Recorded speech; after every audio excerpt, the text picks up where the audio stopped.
Welcome to bird media. నేను మీ పవన్ కృష్ణమూర్తి. చిన్నపిల్లలు రామాయణాన్ని వాళ్ళకి నచ్చినట్టుగా మాట్లాడుకుంటారట. సో ఒకవేళ చిన్నపిల్లలే రామాయణం కనుక ఇలా చేస్తే అన్నట్టుగా లిటరేచర్ ఫెస్టివల్లో పాకీరాజ్ మాట్లాడుతూ చేసినటువంటి వ్యాఖ్యలు ఏంటి? రాముడు లక్ష్మణుడిని లక్కీ అని పిలుస్తాడట, లక్ష్మణుడు రాముణ్ణి రామ్ అనే పిలుస్తాడట. రామాయణంలో వాల్మీకి రామాయణం ప్రకారం చూసుకుంటే అగ్రజ అనే ఉంటుంది తప్పితే, లేదంటే అన్న అనే పిలుస్తాడు తప్పితే ఎక్కడ పేరు పెట్టి పిలిచినటువంటి సందర్భాలు లేవు. పేరు ఉచ్చరించినటువంటి సందర్భాలు ఉన్నాయి దాంట్లో. ఒక దేవుడిగా కొలుస్తూ రామ నీ తమ్ముడిగా నాది ఇదయ్యా, సీతమ్మను కూడా వదినాను కాదు, సీతమ్మను కూడా అమ్మ అని పిలిచేవాడు. అదే మనకు అందులో ఉన్నటువంటిది, అదే నేర్పించినటువంటిది. మరి ఈ పాకీరాజు గారు చెప్పేటువంటి దానికి ఎలా ఉందంటే, అక్కడికి వచ్చి ఇష్టం వచ్చినట్టు మాట్లాడాడు. సరే, ఇప్పుడు ఇది మెయిన్ సబ్జెక్ట్ ఇంకోటి ఉంది, దాన్ని మాట్లాడుకుని అప్పుడు వీడి కౌంటర్ చూసుకుందాం. ఏంటి? పవన్ కళ్యాణ్ గారు ఒక ట్వీట్ వేశారు. A historic opportunity to strengthen women's representation in India legislature has been deliberately blocked by the opposition.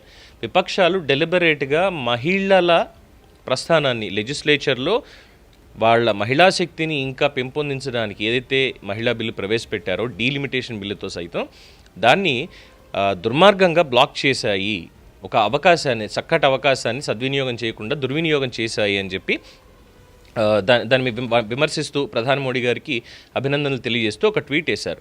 దానికి ఈ పాకీరాజు గారు వచ్చేసి, yes, I call him like that, because రామాయణాన్ని ఈ విధంగా తప్పుల తడకగా ఇష్టం వచ్చినట్టు చేసి, పైగా ఏంటి, రాముడు వాళ్ళు అక్కడికి వెళ్ళి పళ్ళు కోసుకుని తిన్నారట, తర్వాత ఓనర్లు అయిపోయారట. అక్కడ ఉన్నటువంటి గిరిజనుడైనటువంటి రావణుణ్ణి వీళ్ళ తర్వాత పరిమార్చేశారట.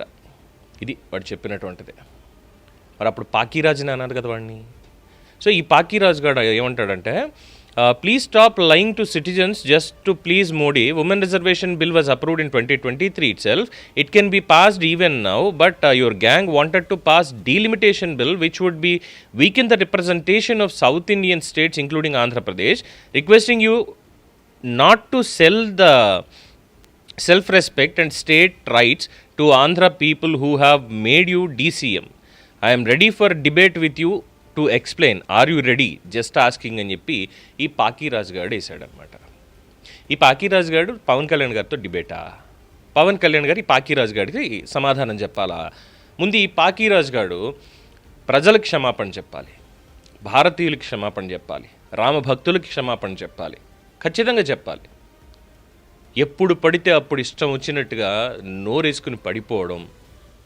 నేను చెప్పుకున్నాం కదా, మాట్లాడితే వీడికంటే ఎలా ఉంటుందంటే, వీడు నాస్తికుడు అయితే ఇంట్లో మూసుకుని కూర్చో, నీ నాస్తికత్వాన్ని మాత్రమే నమ్ముకో, అంతేగాని రోడ్డు ఎక్కి నేను రాముడిని తిడతాను, ఇంకోటి చేస్తాను అంటే పళ్ళు రాలుతాయి, డెఫినెట్గా పళ్ళు రాలుతాయి. నువ్వు ఎంత మహానటుడు అయినా కావచ్చు, నీకు 4 జాతీయ అవార్డులైనా వచ్చి ఉండొచ్చు, ఏదైనా అయి ఉండొచ్చు. మెగా ఫ్యామిలీ ఇచ్చినటువంటి అవకాశాలు, వాళ్ళు ఇచ్చినటువంటి అవకాశాలతోటి ఈరోజు ప్రకాష్ రాజ్ అనేటువంటి వాడు, పాకీరాజ్ అనేటువంటి వాడు ఈ స్థాయికి వచ్చాడు. ఆ తర్వాత మిగతా వాళ్ళు ఇచ్చారు, అది వేరే విషయం.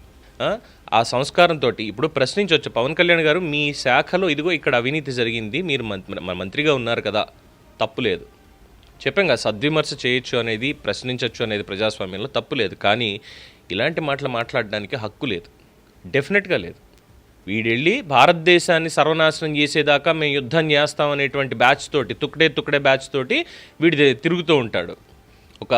ఒక భావజాలాన్ని, భారతదేశం సంపూర్ణంగా ఇక్కడ ధర్మం అనేది ఉండకూడదు, ధర్మం నశించిపోవాలి అనేటువంటి ఉద్దేశంతో పనిచేస్తాడు.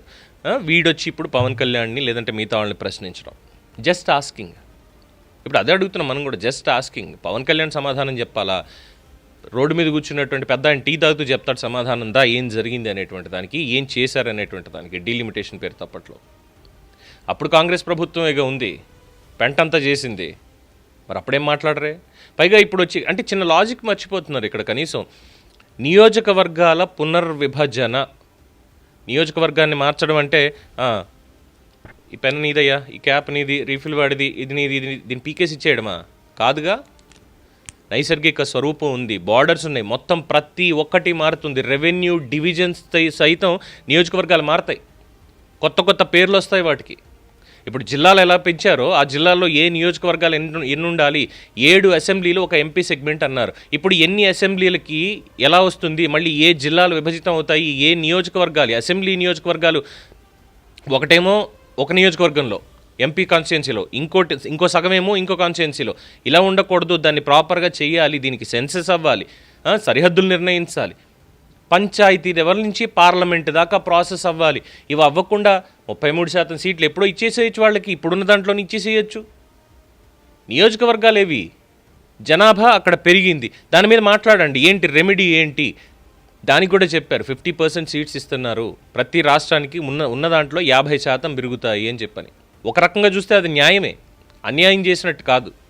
కానీ దాంట్లో కూడా చిలవల పలుగా చేసి చేయడం, వీడొచ్చి ఈ పనికి మళ్ళీ పాకీరాజు వచ్చి మాట్లాడడం, పవన్ కళ్యాణ్ గారిని విమర్శించడం, అది కూడా మళ్ళీ నీకెందుకయ్యా రాముడి గురించి, నువ్వెవడవయ్యా అసలు వక్రీకరించడానికి, వక్రీకరించడానికి నోరుంది కదా అని ఇష్టం వచ్చినట్టు వాగుతూ వెళ్తే దగ్గరలోనే ఉన్నాయి. దీనికి ఆల్రెడీ టీటీడీ వాళ్ళు కూడా స్పందించారు. టీటీడీ బోర్డు మెంబర్ అయినటువంటి భానుప్రకాష్ రెడ్డి ఆల్రెడీ లీగల్ నోటీసులు పంపించారు క్రిమినల్ డిఫమేషన్కి దీనికి సంబంధించి. ఇక ప్రభుత్వం తరఫు నుంచి కూడా మరి ఇలాంటి మాటలు మాట్లాడినందుకు ఏమైనా చర్యలు ఉంటాయా, తీసుకుంటారా చూడాలి. అఫ్కోర్స్ డెఫినెట్గా వచ్చేస్తాయి, కొన్ని బ్యాచ్లు వెనకాల వచ్చేస్తే. ప్రకాష్ రాజ్ని అన్యాయంగా కేసు పెట్టారు, అక్రమంగా ఇది చేశారు, వాడు మాట్లాడింది మాత్రం తప్పు అని ఒక్కళ్ళు కూడా మాట్లాడరు.